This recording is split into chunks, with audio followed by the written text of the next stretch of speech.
আমার মায়েরা, আল্লাহ রাব্বুল আলামিনের হাবিব বলেছেন ছোট্ট ছোট্ট কিছু আমল মা, এই আমলগুলো যদি আপনি আপনার জীবনে সিটিং ফিটিং করতে পারেন, নবীজি বলেছেন ওই মাগুলো আল্লাহর জান্নাতে চলে যাবেন।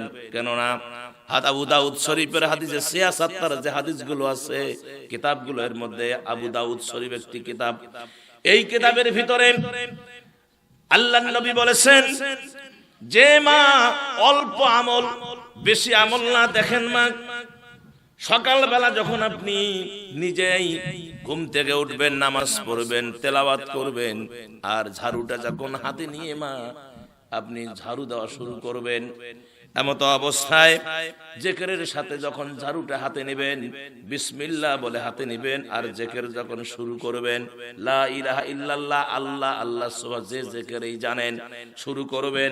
প্রিয় নবী বলেছেন যে মা বিসমিল্লাহ বলে ঝাড়ু হাতে নেয়, জিকিরের সঙ্গে ঝাড়ু দেয়, ওই মাটার আমলনামায় রব্বুল আলামিন কাবা শরীফ ঝাড়ু দিলে যে পরিমাণ সওয়াব, ওই পরিমাণ সওয়াব তার আমলনামায় লিখে দেয়। তাহলে সামান্য একটু কাজ বিসমিল্লাহ বলে ঝাড়ুটা হাতে নিলে কি সময় বেশি লাগবে ভাই? বিসমিল্লাহ বলে হাতে নিলে 1.5 ঘন্টা সময় লাগে। তাহলে বিসমিল্লাহির রহমানির রহিম নিয়ে যখন ঝাড়ুটা দিবেন লা ইলাহা ইল্লাল্লাহ লা ইলাহা ইল্লাল্লাহ আল্লাহ আল্লাহ, এই এতটুকু কাজ করলেই রাসূল বলেছেন তার আমলনামায় কাবা শরীফ ঝাড়ু দিলে যে পরিমাণ সওয়াব, এই পরিমাণ সওয়াব আল্লাহ তার আমলনামায় লিখে দেন। সুবহানাল্লাহ। মায়েরা 2 নাম্বার আসেন, যে মা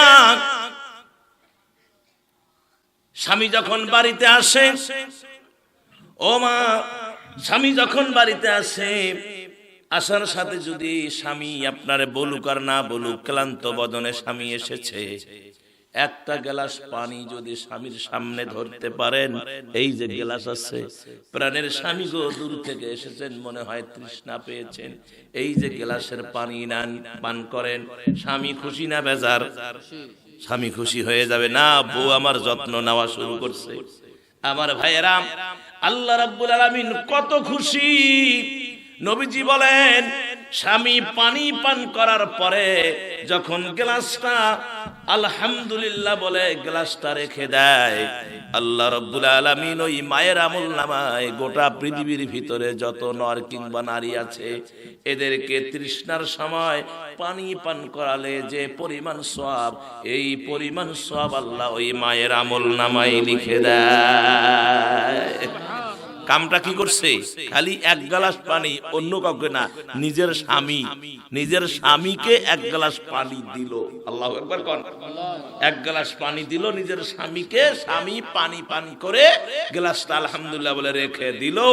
আল্লাহর নবী বলেন ওই মায়ের আমলনামায় গোটা পৃথিবীতে যত নর কিংবা নারী আছে তাদেরকে তৃষ্ণার সময় পানি পান করালে যে পরিমাণ সওয়াব, এই পরিমাণ সওয়াব আল্লাহ ওই মায়ের আমলনামায় লিখে দেয়।